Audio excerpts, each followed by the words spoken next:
Hi everyone, welcome to Living La Vida Loca podcast, a retro gaming podcast for some of your retro gaming needs. My name is Fazz. And I'm Rich. And I have made a commitment, Rich. I've made a commitment to us and this podcast. Should I be worried? No, not at all. Do I need to tell my wife? Yeah, no. Why would they be worrying? Fiona's part of the podcast too. That's also an extended commitment to her. And anybody else that listens to the podcast. I have paid for the permanent version of the recording app. You halfsies. No, you don't. No, not at all. No, that is, like I say, it's my commitment. I made that choice of the £9 of the Christmas sale of the my recorder app on Google Google Store, whatever. So yeah, I think that we'd probably just come too far. I thought 3 years was enough of recording to not have us be stressed out looking at the screen all the time. Is it going to burst into flames? Yeah, all those Temu abs, Temu abs, the abs that they were trying to sell me from Temu on the ads, them just going off all the time. So I thought, no, I'll just pay the £9 to have it forever. Yeah. So, and I've switched it on to HD recording. So because that's part of the process. Nice. So going to pick up like the buzzing of my light bulbs. Well, yeah, either it'll sound great, or we all know what will really happen is that this recording of this episode will break because it's like my phone can't hack it, and we'll all cry and have to do. Well, we won't do it again. Basically, it'll probably sound better than episode 3. Yeah, maybe. Yeah, there's just the constant fuzz of my fan on my laptop droning away. Happy 2026, everybody! Hey. It's we've been probably the longest, I think. Not recording space, because that was when you went to Japan, but certainly in terms of releasing an episode, you've not been feeling great, and It's been Christmas, so I hope you all had a nice season. And yeah, so a few days late, but here we are. Hashtag Drive January. Yeah, it's still around. Still going for that one, are we? Well, for some reason, hashtags aren't a thing anymore. So I think if retro. It's now retro to hashtag, so therefore, is it? I think it almost is now. Is it? No one cares about them anymore. So yeah, no. Anyway, hashtag Drive January. It's back. So yeah, last January we spent a whole month talking about driving video games. Vehicular sort of moving games. I remember you threatened at one point, and we'll come back to this because it's very much pertinent to this podcast, the next one. You threatened to do a whole month of F-Zero last January, and I see that you're going to come through that threat. I'm doing at least a fortnight. Yeah, at least a fortnight of F-Zero. So I look forward to hearing, a whole year's worth of F-Zeroing. And yeah, I'm trying to remember. I think that we didn't make a champion or a podium or anything of Drive January, but I'm just thinking out loud now, what games we said were the best driving games we kind of played last year. I think Wreckfest.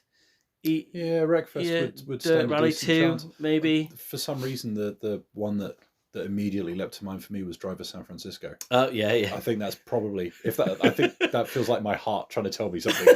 Yeah, if that's the first thing that comes to mind, so I'll go with that for reasons that I don't think I'm going to ever fully understand. No, I don't think you need to. I saw so many people playing Driver San Francisco last year, and having that divisive sort of I fucking love it or I fucking hate it. Yeah. It's it's an odd one. Yeah, but at least it has something about it that makes you feel something. Yeah, so, exactly. Better that than being numb. Yeah. Okay. Well, I was going to say insert your own jokes. Well, I was coming over, and we've just had as we are friends, we just had a nice little airing conversation about our lives, and that we won't share on a podcast, and we were just talking, and I had a little bit of road rage on the way over. I don't really get it, but somebody really it's only a 3-minute drive. I know it's like 300 meters. It's ridiculous. I mean, I don't always drive, but when it's cold, I do. And I had to go pick up some milk at the shop. Fucking lay off me, all right, world. Okay, environment. And this guy just completely just didn't. I had right away, and it was my side of the road, and he just didn't fucking stop. And I was just so I stopped, and then he does that thing, where kind of slows down, slow crawls past you because he's making out that his car's the fucking size of the Enterprise, and it's just and you're dude, it was my right of way. I've got a tiny little car. I've pulled over for you, and you're still being a dick. And I was just great. Can't wait to talk about Trials games that elicit the same feeling out of me, but in a joyful way. So. where do you want to start on this angry driving that we're going to do this? So I feel like maybe you need to go first.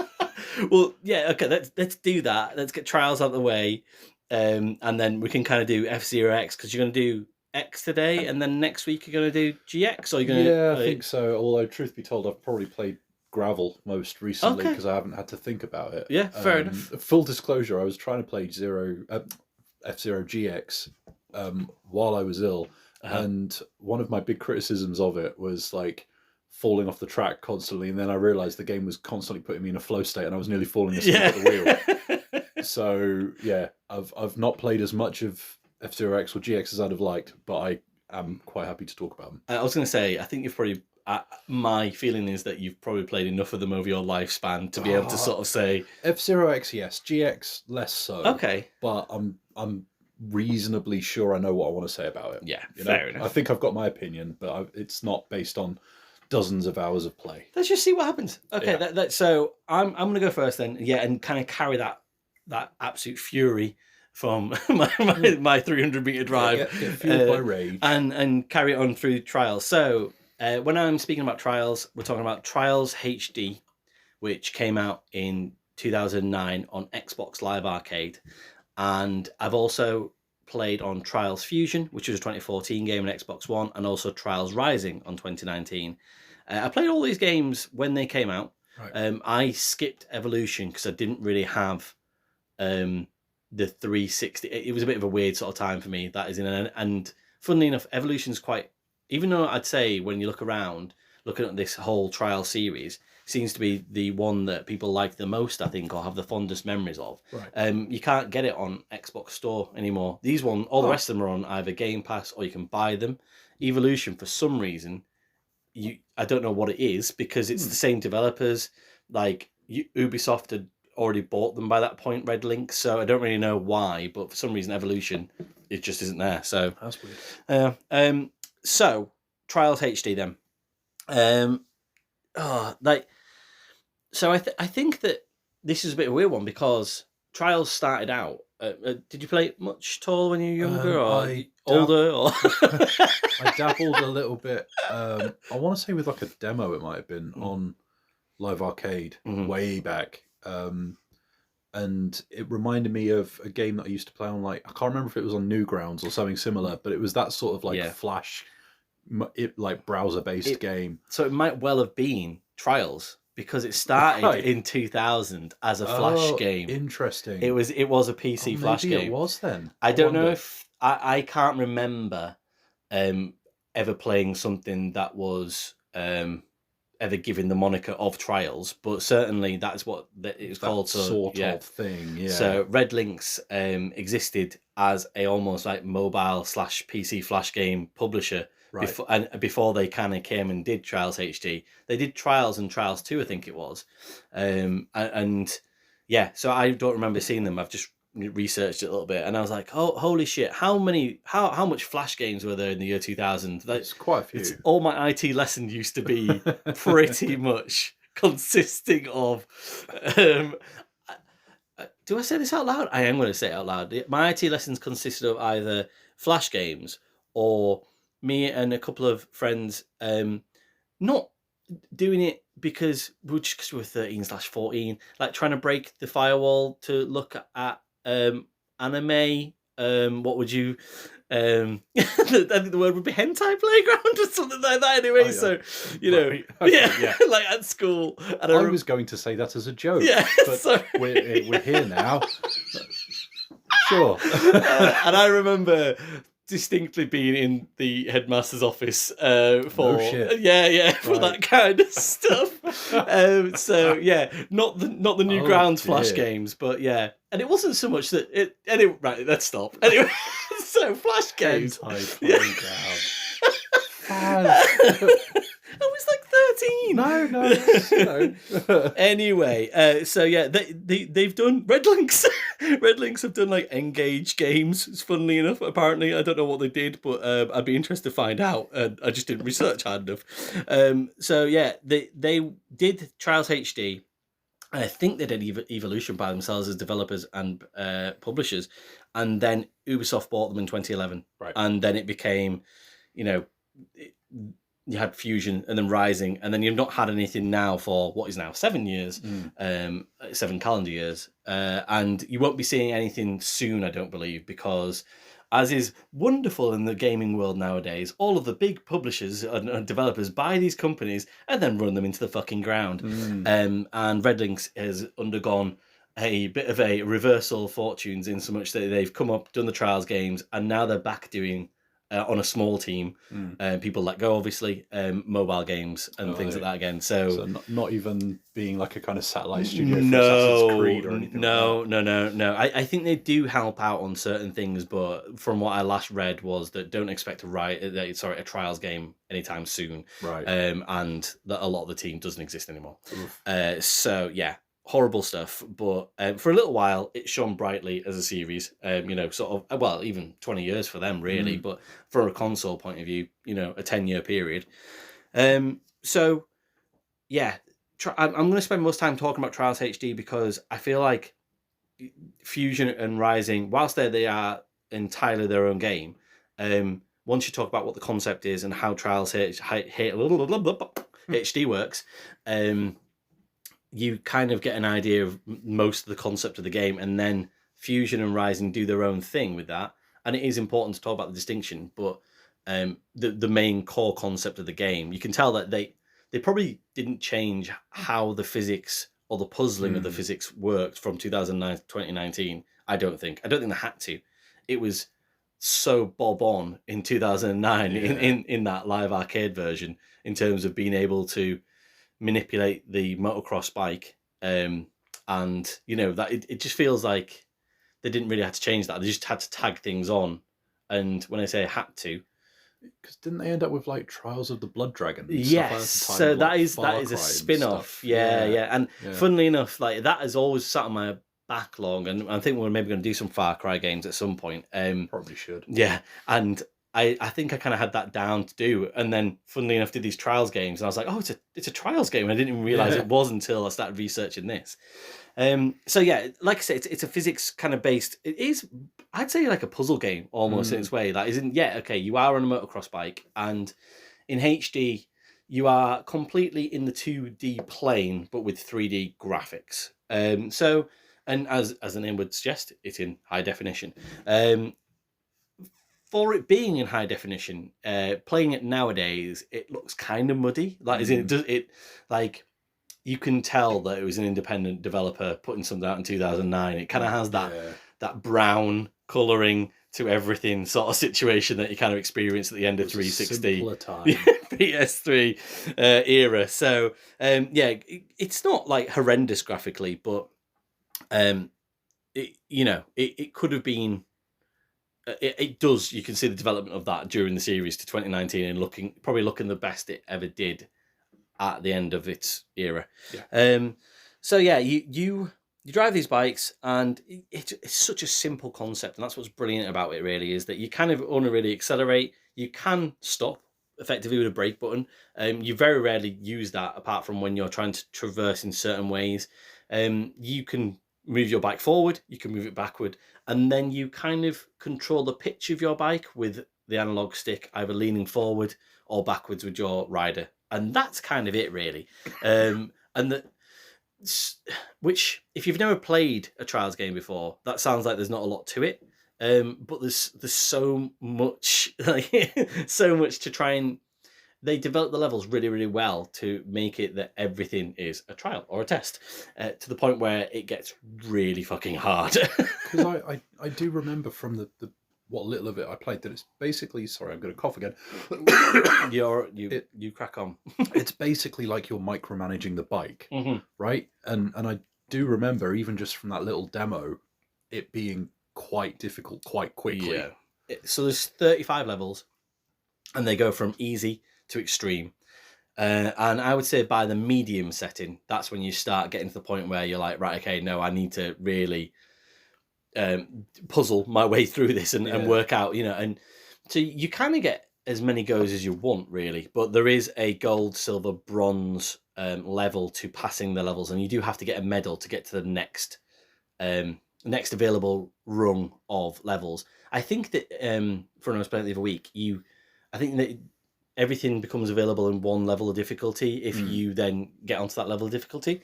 So and actually you can open up ones higher up if you've got certain medals. So I got stuck on the hard level, which is the last of the hard level, called King of the Hill. And I think I probably tried that, I don't know, 72,000 times maybe, something fucking like that. But yeah, I'm still stuck on it now. I then went to try, and I'd noticed that I got the extreme levels open. I was like, oh, brilliant. Right, okay, well, I'll just try. I've clearly got to a level where I've done, I think it's like 8 out of 9 hard levels. I was like, so I'll just, maybe that's just one I can't do. There's like something in there, like a bunny hop or getting over a crate near the start, that I'm like, I just can't seem to get the hang of that. Even if I watch the videos, which if you want to go onto YouTube and look up those, they are there. Also within the game, in the leaderboard, still in 2025, you can look at the best players' runs, which is brilliant, which makes it, nifty. Yeah. So I'm not going to say that it's kind of got Dodonpachi Doyoju levels of being able to work out how to do a run, but there are definitely tools being given to you to be able to do that. Nice. And I definitely see some correlation between this series and a shmup sort of esque arcade routing and yeah. So kind of like get good and press your analog stick at the exact right time to make sure you kind of get that flip and things. So that kind of feeling, so that sits well with me, because I'm like, I've been so in that mode recently where I'm like, I'm enjoying my shmups, I enjoy these at the same time. But yeah, so I had to go at an extreme level, and I came back to it, and I have found that there is a limit that you can get to. Either 30 minutes you can attempt a level 4, or 500 attempts. I got to the last obstacle. So there are checkpoints during the levels, so which is very useful. Obviously, if they get to a point where they're very, very hard.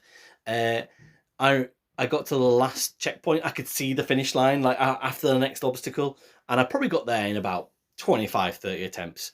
I then spent 412 more attempts trying to get over the last obstacle. God. like as in just to see what, as in I wasn't doing it for fun anymore. I was just like mostly for research for the podcast, and also kind of like just that driving yourself down to a deep dark hole where you're just like, I really fucking hate myself right now. It feels wonderful, that kind of feeling. So yeah, 500 attempts is as many as you're allowed, and it became a race against time. Am I going to spend half an hour finishing a level, or am I going to get through my 500 attempts? And I got to 442, so I actually failed even at failing. In my head, at least, I know. You didn't. I thought you'd maybe get like, I don't know, like an achievement for it or something. But like, I feel like maybe there should be a little something. Just something. I think nowadays they might give you one, but yeah, it is amazing the workout you are given on the analog sticks on this game. I know that dual analog sticks won't have been a new thing in 2009 stuff, but certainly to see it progress from a flash game on a PC to being this perfectly weighted physics game using the dual analog sort of, and very simple, easy to use button setup. Like, a 5-year-old could play this game effectively, but could they get past the easy levels? Maybe not, but they could have a go at it. Yeah, it's a really well put together game. I do think that, and this is one of these things where it's like, get good or whatever. Like, as in, I do think the difficulty spikes too much. Like, as in, almost like to the point where, I don't know. Like, as in, I feel like I've got the skill set to complete the game, but I clearly don't. Like, as in, but in my head, I feel like I do. And it's weird that kind of like, I don't think they weighted it well enough. So there's those 35 levels, but I'd blasted through 27 levels in 90 minutes. And then all of a sudden I just hit a wall where I can't do this one level. And that just feels a bit wrong, almost like, either that I shouldn't have found it as easy as it did for the first 27 levels, or maybe that spike shouldn't exist and it should actually just give you a little bit more leeway. A bit more of a run into it. Yeah, so it was just one of those, it's just one of those feelings. And I don't think that necessarily, it doesn't disappear during the series when you get to Fusion and Rising. There are still difficulty spikes, but I think that they come a bit later on, almost like end game situation. There's a part in, I'm jumping ahead to Fusion here, but there's a part in Fusion where you kind of get onto like the last extreme levels, and you feel like you've got more game and bang for your buck and more run up to it by that point. But I was still stuck in the bottom of fucking like of I don't know, some sort of like storm drain in a lightning storm for like 192 attempts before I was like, right, okay, no, I'm done with this one as well. And I don't know. I guess that it really does test you as a gamer. And who I am at the moment is that if I get a game, and people might not like me for this or whatever, but if I get a game to the point where I'm like, I'm 80% done and I've enjoyed myself, and I get to a point where I just can't do it, or I like something's like just not clicking with me anymore, I'll just kind of leave it. I'll just kind of go, I'm kind of done with it. And I feel like I've got enough out the game to go, right, I've got through to the hard mode, and I'll probably enjoy myself going back and getting better times and scores and medals on the easier ones and doing a better job than I will just keep bashing my head against the wall on the extreme ones. I don't know how you feel about that, or if you're similar or different. I'm very similar. I think it's. I mean, I've said a few times now about how like I'm much less likely nowadays to invest significant time in like a kind of story-driven game and all that kind of stuff. I'm much more likely to hop between stuff. Yeah. And my gaming sessions are short. Right? Yes. I would struggle to sit and play a game for longer than about an hour at a stretch, maybe two, and all that kind of stuff. And yeah, so I'm much more likely to go, oh, what am I in the mood for? I'm in the mood for something specific. Hop in, play it for 20 minutes and be like, cool. Yeah. Like I'm happy, I've had my fill. And yeah, it's just something that's developed over time. I think, like it scratches a kind of arcadey kind of itch as well, where you're just bouncing between machines anyway. Yeah. And I genuinely think it is linked to me having a significant period, like particularly over the pandemic, where I was just playing more arcade games. Yeah. And I think that's just stuck with me. So yeah, I'm with you. I would much rather feel like it's time well spent, because I've got a bunch of other things that I could be doing, up to and including being an adult and a responsible member of society. So yeah, I want to feel like it's time well spent rather than wasting my time, like beating my head against a wall. That I think it's different feeling like I'm progressing, my own skill set. Like that is a very different feeling to just beating my head against a wall because something is difficult or unfair or what have you. And I think you can tell the difference. I genuinely think that. And I think it was probably the Dark Souls 3 review and Bloodborne and stuff like that we might have touched on it, where nowadays, particularly with those, like it's lazy shorthand, but like it's very easy for me to feel now like I'm beating my head against a wall rather than when I was playing them the first time through, where I'm like, oh no, I feel like I'm improving. So yeah, it's horses for courses, I guess is what I'm trying to say. And that's such a good point, because with this, it is that arcade game that you do get the itch and you can improve yourself. And it does give you, it's really great that in 2025 those leaderboards are still alive, because that is genuinely impressive. And I think they would have felt like something not necessarily unique and new in 2009, but certainly for an Xbox Live arcade game, I can see how that would have generated some sort of buzz, maybe in your friendship group or whatever, or that and having because we were still kind of getting used to that online gaming sort of thing, and just replays on your console. So it's great that it has that feeling, but it is you can definitely look at this game and see and come away and go, there will be that person that improves to the point where they are, you see it on the leaderboards, that, getting amazing times on extreme levels and then going away and doing tutorials on YouTube that fucking good. And then there will be people that will go, no, this isn't for me once I hit a certain area, and this level is too hard for me, and actually that's just caused me to completely bounce off it. I'd say I'm probably more in the former camp, that is in, I felt myself really enjoying trying to get better. But like I say, at this age, at age nearly 40, it's almost to the point where I'm like, how much time would I spend to go back and do this? I think if I had time as a teenager or early 20s, I could probably spend multiple weeks trying to get better at this. Whereas now I'm like, a good 20-minute session here, and I can definitely see myself going back to this over the year and kind of just spending an hour and just kind of, like enjoying it and then putting it back down, not having to think about it again. But knowing it's really well made, at least. The only kind of drawbacks I had as well were that, like I say, aesthetically with that HD muddiness, the levels are really well made from a physics point of view. They're a bit boring and samey on Trials HD, and I think that's just proof of concept sort of thing. It's all indoor construction, warehouse wood and metal. Scaffolding Yeah, and yeah, stuff, yeah. and that never really changes as you progress through the game. And we'll go on to what Fusion and Rising do in a minute to counteract that. But certainly from this one point of view, you get that, and also the soundtrack's just kind of really non-distinct. It's kind of like just like imagine elevator music, but kind of like a rock version of it almost. And it's not horrendous, don't get me wrong, but certainly doesn't. It's not like you're playing Tony Hawk's that 2-minute run. You know the song off by heart, like we've spoken about before. If they'd had a licensed soundtrack, for example, then you could see that where actually this might have jumped up another scale to.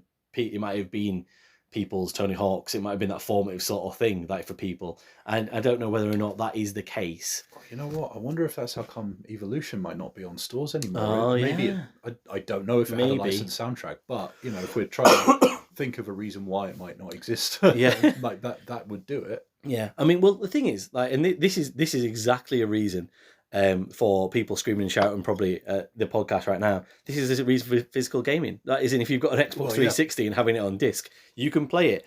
I don't have one, and I've made that decision to be digital gaming on my Xbox. And it's my own fucking fault that I can't play it, do you know what I mean? So yeah, so many games that I hear about that were on like Xbox Live Arcade and stuff like that, but I was just coming to it too late. Even when I had it back in the day, it was, you know, it's already been delisted after like a year and a half or whatever. Yeah. It's great that this still is here. Do you know what I mean? Which is that's the sort of, and that's why you make a really good point maybe about like, you know, maybe it had a licensed soundtrack or something, because it doesn't make sense that this is still here as a live arcade game from earlier in the 360 cycle to something a little bit later, but there must be something to it. But yeah, I think that, you know, it's really fun, and there's lots of competition there. And there are other little tweaks and modes as well, as like a tournament mode that I didn't really get my teeth into, but I think you kind of have to do like sort of 3 levels in a row sort of thing and get the best score out of that. And there are is it like skills? I think there's like skill challenges you can do as well, which I did a couple of those. They were quite fun. It's like do the most flips, for example, on your motocross bike, or you know, you have to. I think like you're towing bombs behind you maybe as well, and you've got to obviously avoid the TNT and yeah, exactly, yeah, as you do on your motocross bike. Well, that's probably the last point that I need to come to. Really, is the personality in the game. Yeah, it's funny because as hard as balls as it gets, ironically, the personality is really quite throwaway and fun, and it like so the amount of times that you cross the line and like the game just blows you up on your bike, and then you floors your body against like the wall like a crash test dummy, and you're kind of like like as in, you know, it has that sort of that feel to it that it's just like, you know, it's kind of taking the piss out of you, like as in, but it's funny because sometimes you never get to the line to have that fun. Like, you're always like those 442 times I was spending on the extreme level. I want the fun. I want you to blow me up. Like, but at the end, like, so it is weird that they kind of have that juxtaposition of really throwaway fun, and you know, physically against your body, and then also just making it super fucking hard to get there. Just reminds me of those like story games where you know you fight through a really hard boss fight, and then the cutscene immediately afterwards, your character gets their ass kicked. Yeah, it's like, why didn't you just cut to that after the first time I failed? Like, the job's done, right? Like, I'm failing for you. Yeah. If I'm not meant to get through this fight, you know, it's fine. Yeah, just tell me. Yeah. So it was hard to score this one, because I had a really good time with it. Where I think that really, and I was kind of. I know we talk about subjectively and objectively and stuff and things like that. Like, I had a lot of fun with it, but I definitely see the flaws of this first one. I think that a lot of people think of this and Evolution, from what I've read, more fondly than the later ones. But I think from a scoring point, I'm going to give this a 6 out of 10. Right. Definitely the right side of recommendation and a good game. I think that it definitely had that feeling of a proof of concept, though. Which I'll come on to now with Fusion. I'm saving Rich's voice here, by the way, because Rich lost his voice earlier in the week. Hence why I went podcasting.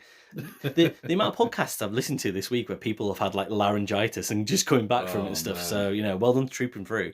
Like, but so Fusion then.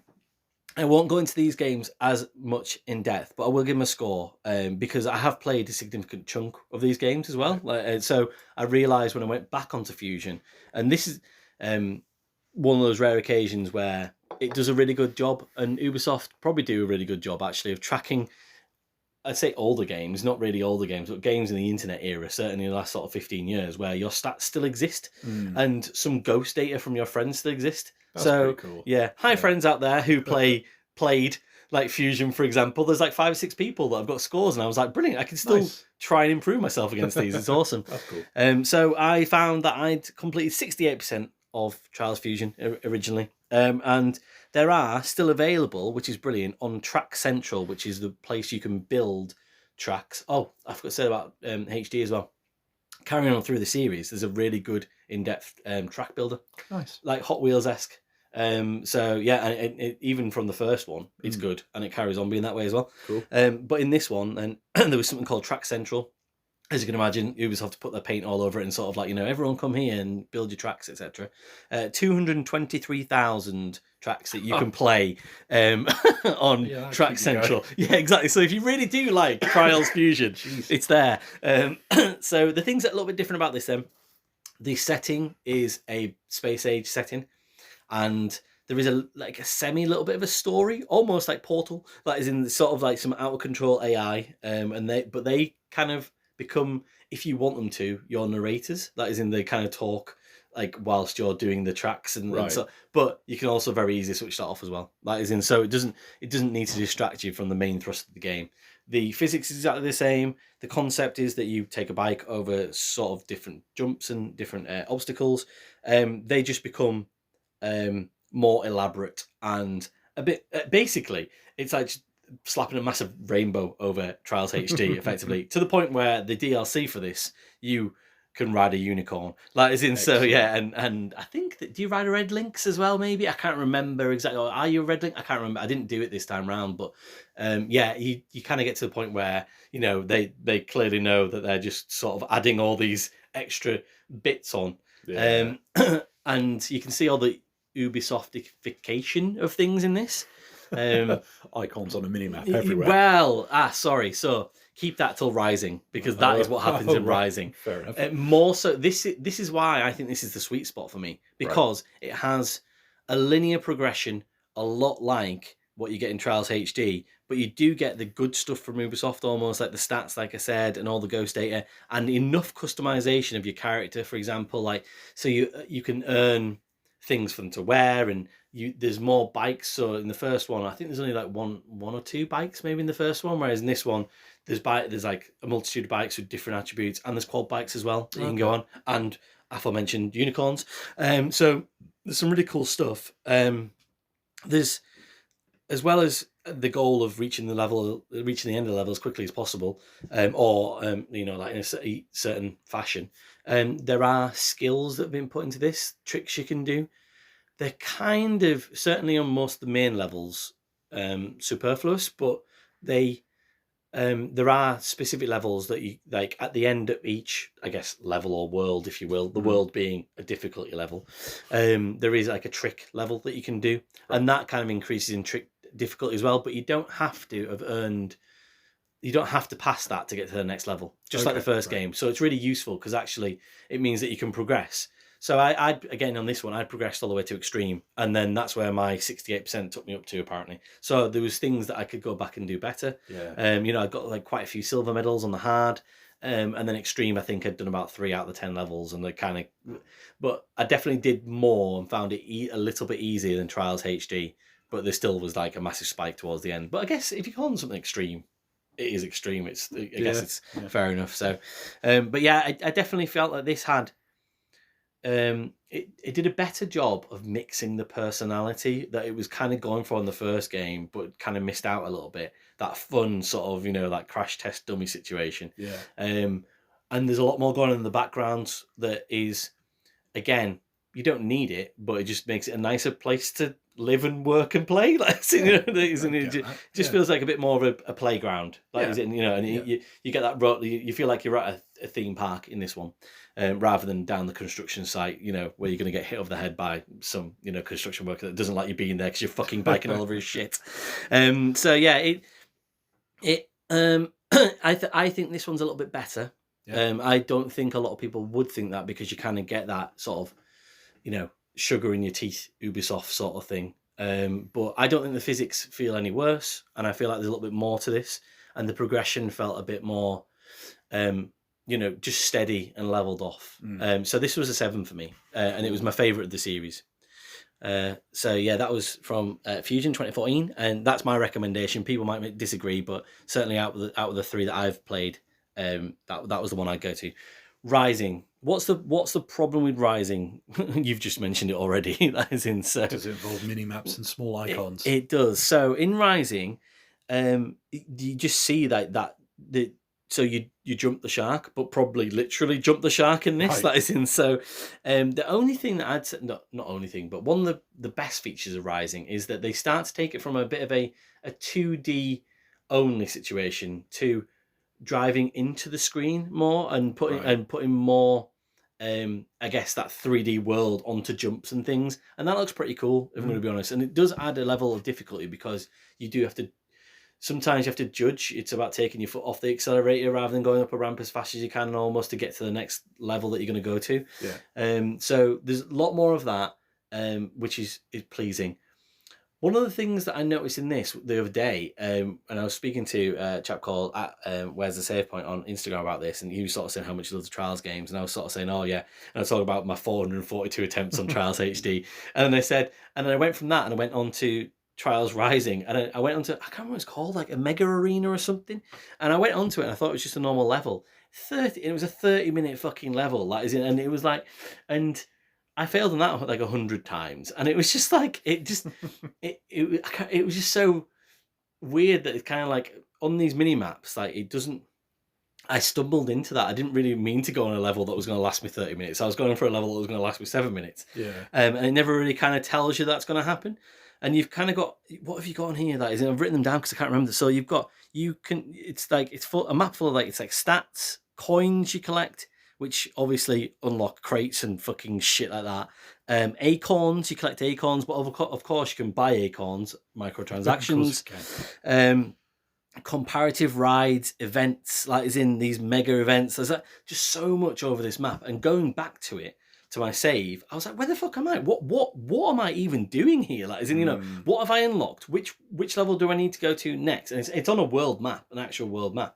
Eventually, I kind of got my bearings and kind of found out which level I was operating at from a skill set point of view and made my way there over the map. But only after about 5 or 6 different things where I was like, oh no, that's too hard for me. That's too easy for me. I've done that before. What, I have to pay for that? There's so much of that, and it just made me think that I was like, no wonder Trials doesn't exist anymore, because you just don't want to wear that. Like, the physics still is great, but that hasn't changed since the first game, and that made me just think, I'd rather just go back and play Fusion than play this, which felt like I said, the sweet spot, the part where they felt like they probably got it the most right, really.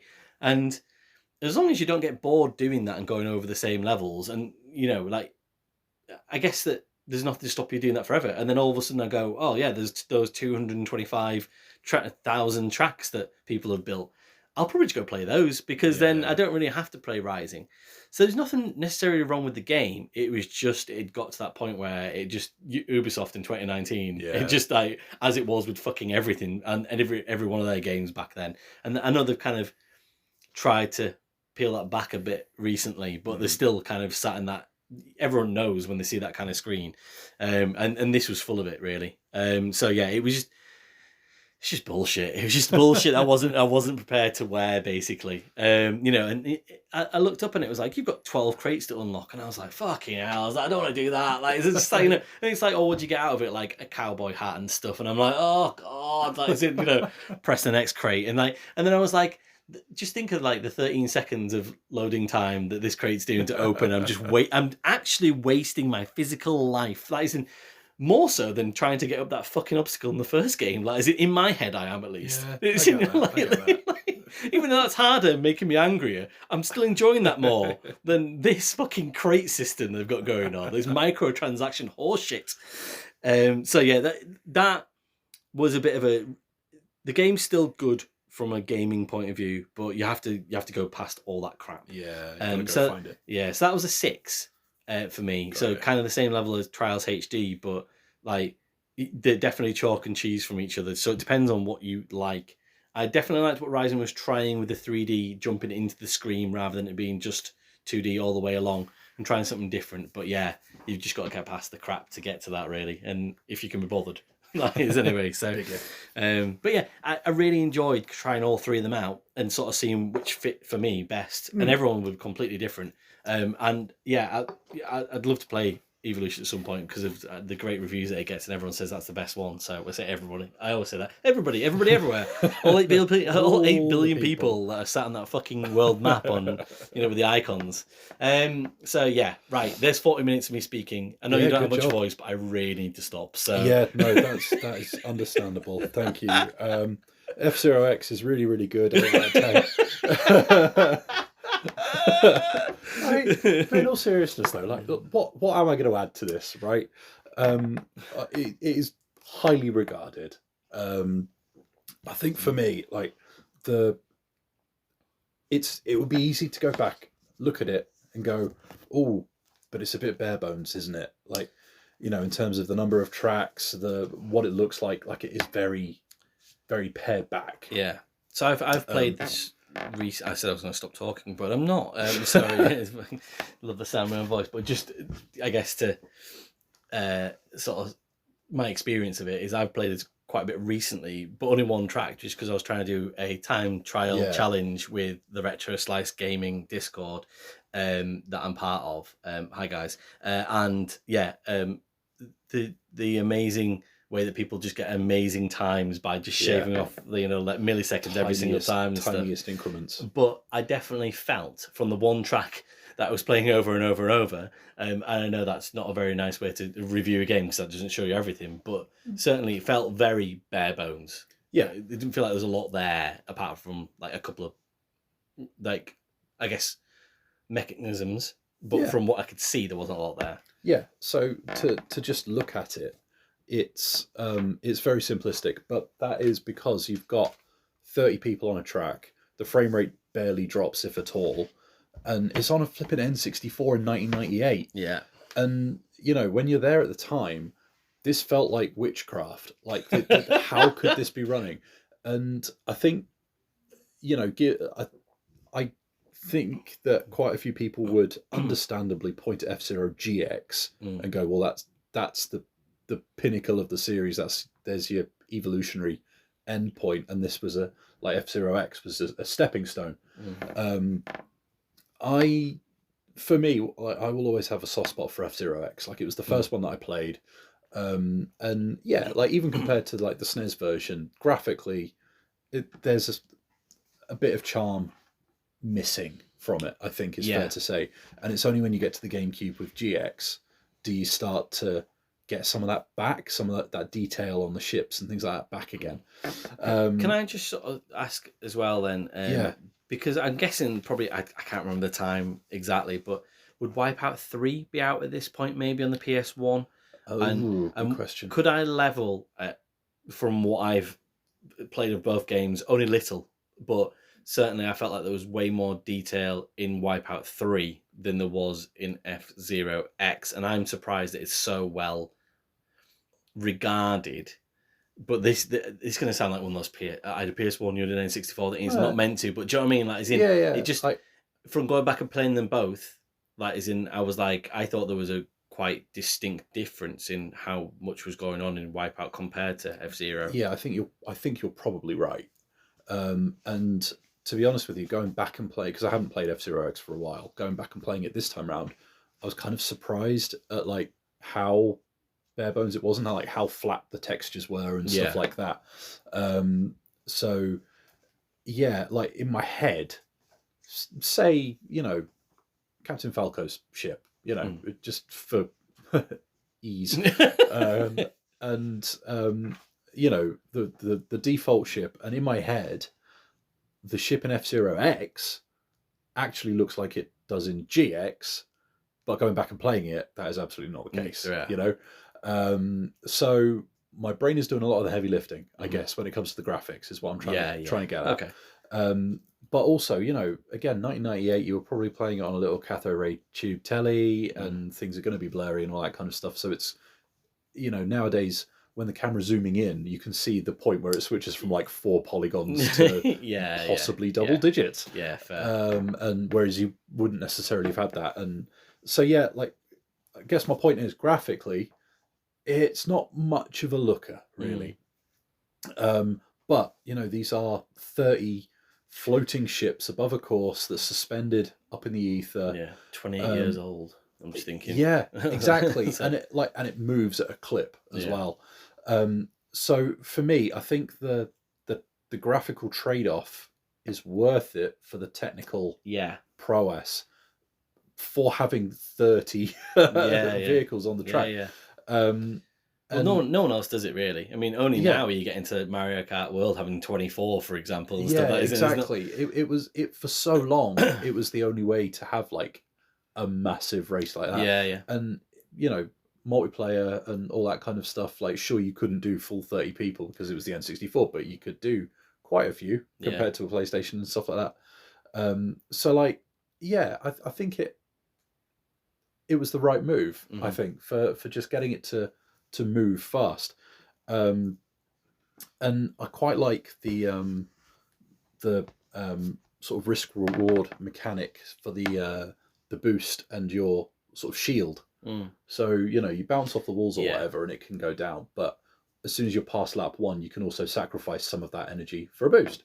And when I was like, I think it was last year before, I was dabbling with doing a bit of coding on Pico 8 and trying to come up with a shoot 'em up and stuff like that. And I realized, going back and playing this, like, oh shit, that's where I stole that mechanic from, that I unsuccessfully tried to implement, because I really like it, and I genuinely think there's something to be had for having that kind of risk reward mechanic in a shoot 'em up, but for like bombs rather than boosts. And, you know, so yeah, I think on a core mechanical level, you've got that, you've got the air brakes where you can shift left and right and barge into people. That's enough for me when it comes to a racing game like that. That's a sweet spot. There's enough for you to do some tactical stuff, but without the bullshit of like blue shells. I was going to say, like, I remember that this was the difference almost for you for Wipeout when we were speaking about it. You said there's too much weaponry and shit like that, and I'm like, and we know, you know, from podcasting together for a long time now, I'm into the bullshit and the chaos, and whereas I like mechanical purity. And doing a game properly, basically. Well, I like the feeling of, if I lose, it's kind of on me and I can learn from it. You know, rather than well, you know, that was just some bollocks. But this is it. That I'm such a subscriber to like chaos theory and stuff. I'm just sort of like, you know, it doesn't matter what you do, it's all gonna go fucking wrong anyway.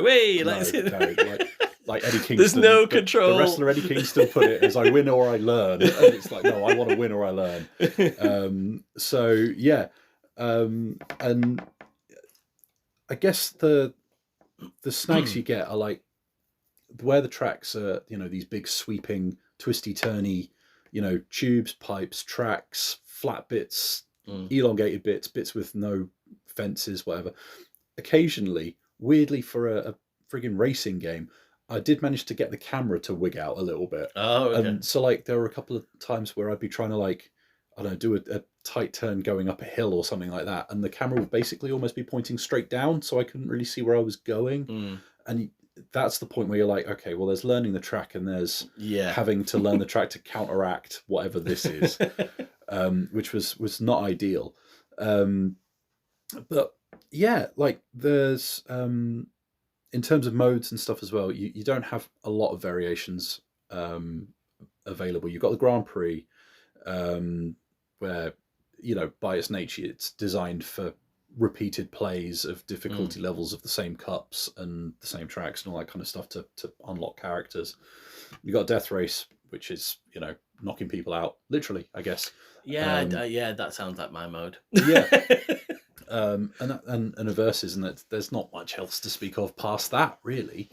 Should have Death Race that dick on the way over. Well, still all his energy. But like, you know, it's the kind of thing, like, it only gives you so many tools, but I think they're kind of enough for what it's doing. soundtrack as well. If you played Smash Bros, you know, especially Big Blue, Mute City, they're all time great. Yeah, you're right. They transcend. Past that though, I would struggle to point to many of the tracks. Does it matter? Like, as in the soundtracks.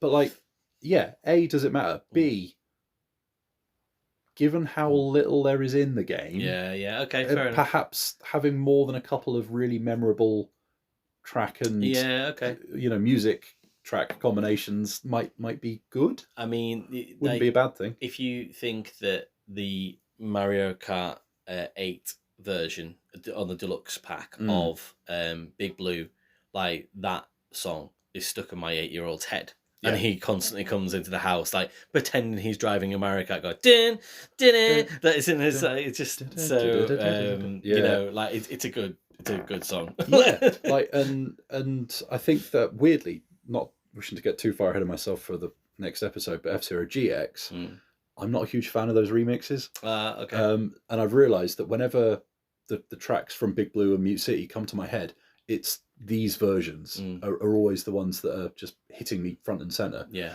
That was like my problem with Daytona USA 2001 last year. I remember saying that, you know, don't have Let's Go Away on there. Then not my version of this soundtrack. You get fucking docked points, mate. So yeah, like I think this is a tricky one to score. And you kind of touched on it earlier with the objective versus subjective thing. Like, I've got a soft spot for this. It was my first F-Zero game. I think it's still my favourite, and I choose that word for a reason that we will come to when I talk about F-Zero GX. So yeah, I'm going to give it an 8 out of 10. Okay. And I think if you were doing this objectively, looking at the series as a whole and kind of ranking them against each other, I still think 9 times out of 10 GX would probably come out on top. Yeah. But it's F-Zero X for me. I think. So yeah, 8 out of 10. 8 out of 10. I mean, that's, you know, like that's as high as we got last January with, like I said, as we started off with Wreckfest and EAWRC and Dirt Rally 2. So, you know, that is, and put it in that company. Maybe I was a bit harsh on Trials now. No. I think like F-Zero X in particular, I imagined that a lot of people would look at it and go, well, that's easily a 6. Yeah, nowadays. But then, like you say, then some people see it as their favourite racing game of all time. Do you know what I mean as well? And thinking about the fact that, you know, we've still got sort of people playing and doing racing challenges on that game right now. No one's doing them on Trials. We can do them, guys. But like I said, you know, but do you know what I mean? Like, it just, everyone remembers it for what it was, and the fact that it's on the Switch as well, so on the Nintendo eShop. Go give it a crack. It's funny that we'll talk about GX, but the fact that they've chosen the GameCube as the evolution for the Switch 2 to have that as the Nintendo sort of, like, you know, the Switch Online situation where you can play GX if you've got the Switch 2. So yeah. And I mean, to be honest with you, thinking about it, I guess even just having an analog stick, you know, probably fed into that novelty and why I've got, you know, fond memories of F-Zero X. Yeah. And you know, sitting there, and I think I had that in like an F1 game or something like that. I think you said that was the last time you played F1 games. Quite possibly, yeah. And I think it was, you know, having it as a floating craft, that, especially if you had like a jump and you can direct it a little bit and stuff like that, kind of made you feel that much more connected to it. Yeah. Like, I guess my point is that the overriding thought I had when playing it again was like, it's just such a pure like distillation of what it's trying to do. Yeah. And I've always championed that. Yeah. So I'm like, you know what? Yeah, 8 out of 10. Let's go. No, yeah, fair enough. Cool. Right, well, we'll get right to it then. I mean, it'll be a week for everyone else, but we're going to record another podcast, and you're going to tell me all about F-Zero GX. I mean, I'm going to go and just, I don't know, like wash my face a little bit just to get rid of the bad, you know, the bad stain of, you know, the thing before. You know, I apologise to the deputy headmistress of my previous school for that conversation she had to have me. And on that note, we will see you next week, guys. Cheers.